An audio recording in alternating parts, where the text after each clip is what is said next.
Ang free throw na nga marahil ang pinakamadaling tira na makukuha mo sa larong basketball. Pero sa pag-uusapan nating mga players ngayong araw, ay ginagawa nila itong komplikado na nagresulta para hindi maging kaaya-aya ang kanilang tira. Kaya naman sa videong ito ay ating aalamin ang mga players na may pinakapangit na free throw sa kasaysayan ng NBA. Unahin na nga natin ang Warriors legend na si Rick Barry. Tumatak nga ang free throw ni Rick Barry sa mga fans at maging sa labas pa nga ng Amerika ay nagmarka ito. Kahit pa nga ang kilalang anime character na si Sakuragi ay hango kay Barry ang free throw na tinawag na granny shot. In the regular season, Rick Barry averaged 21.8 points a game. Here in the playoffs against Detroit and now Los Angeles.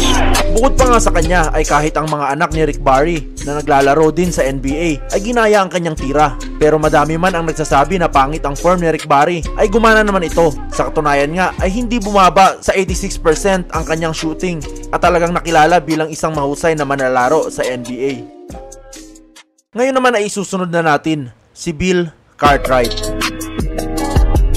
Ang 7-Eleven center at dating teammate ni Michael Jordan na si Cartwright ay nagkaroon ng solidong karera sa NBA. Pero kung may nakilala man sa kanya, yan nga marahil ay ang kanyang free throw.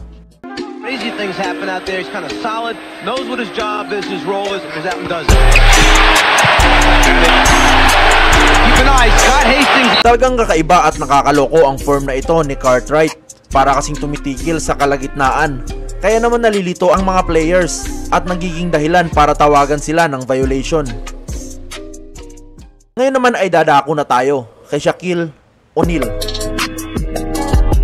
Kung pagdating sa ilalim ay halimaw si Shaq, ganyan din siya sa free throw. Kaso nga lang, halimaw lang ito kung magmintis. Hindi naman yan nakakapagtaka, lalo na kung ganito ang free throw mo. With this love fest that has broken out here at Staples.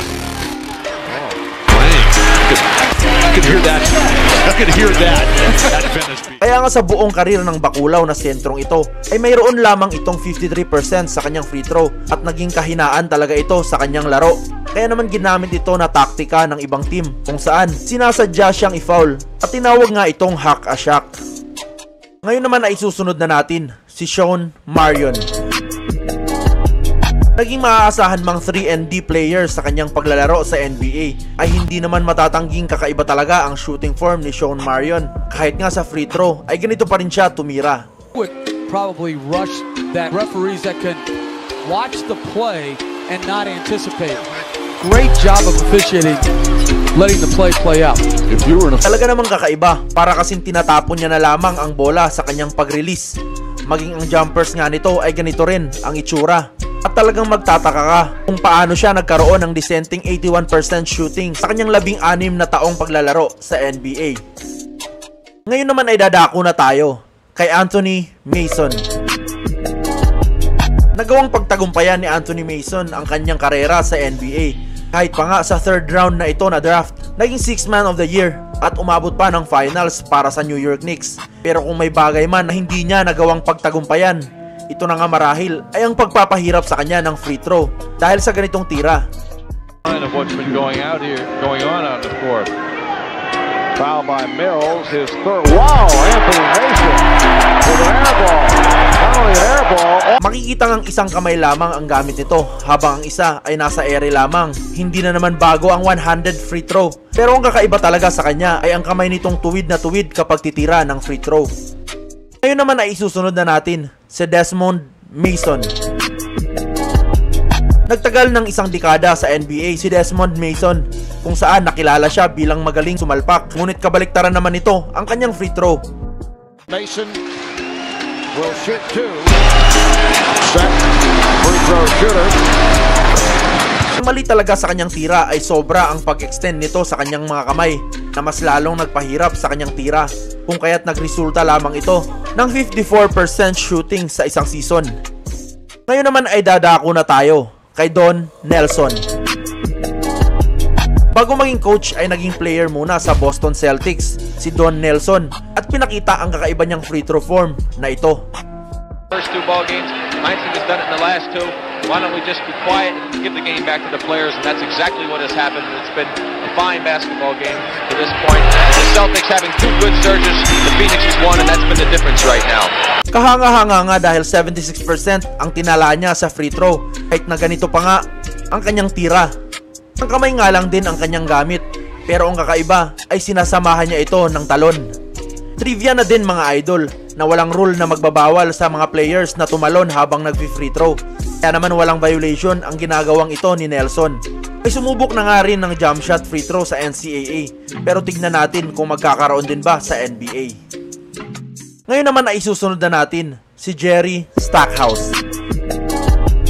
Ang dating sinasabing next Michael Jordan ay hindi kasing perpekto ng free throw na gaya ng kay Jordan. Bakit ko nga ba nasabi? Panoorin nyo na lang ito mga idol. Of the Rockets, Mutombo has his first. McGrady, by the way, with 3 assists already. And Jerry Stackhouse makes good on the first of 2 free throws. Bago nga mismo tumira ay parang umuupo ito na napaka-weirdo kung titignan. Pero may malalim palang dahilan kung bakit naging ganito ang kanyang routine. Ngayon naman ay dadako na tayo kay Joakim Noah. Sinimento ni Noah ang kanyang karera sa NBA sa pagkakaroon ng masipag at maaasahang depensa na nagresulta para mapangalanan itong Defensive Player of the Year noong taong 2014. Pero sa kabila nga niyan, hindi pa rin maiiwasang pagtawanan siya dahil sa kanyang kakaibang free throw. Tignan nyo na lang to mga idol. A season left for them to turn it around. Oh my goodness. Someone opened the door. Kahit pa nga ata siya mga idol ay napapangitan sa kanyang tira. Dahil kung titignan natin, 2 kamay ang ginagamit niya sa kanyang free throw. Kaya siguro ibang klase ang pagtira niya ng bola.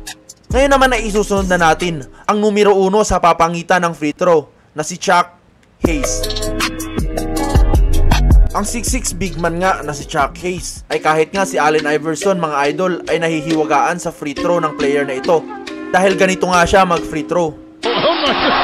That's one of those you don't even want to watch. I know, yeah. I didn't watch. It's like when you're playing golf and you... Iniisip nga ni Allen Iverson na traveling ang free throw ni Hayes dahil hindi lang siya tumitigil sa kalagitnaan ng tira. Mahakbang pa nga ito ng isa. Hindi ka na rin magtataka na ang resulta ng pangit na routine ng free throw na ito ay mayroon lamang 62% shooting at may isang season pa nga kung saan 38% lamang ang kanyang naipasok sa linya. Bali dito na nga magtatapos ang ating video mga idol. Hanggang sa muli, maraming salamat sa panonood.